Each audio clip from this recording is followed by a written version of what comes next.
He wouldn't eat his own food. His blue wilderness dog food with all kinds of stuff that her mom makes, his mom makes. But now he's eating cat food. Go figure. Go figure. Cat food, Boboy. Look at that. Look at that. He's eating cat food. And he's eating it with gusto. With gusto. Gusto. Gusto. Oh, Boboy.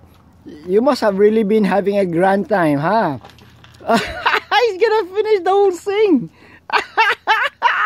Baby. Oh, busin niya talaga, oh. Oh my gosh, Boboy. You're gonna finish. Nanay, you better get some cat food from now on. The Boboy is eating all of it. Oh, look at that. Simut. Oh, by the time he's done, there's not gonna be anything left. Look at that. Ay, ay, ay, ay, ay, ay. Oh, susi Boboy. Boboy. Oh, wala na. It's gone.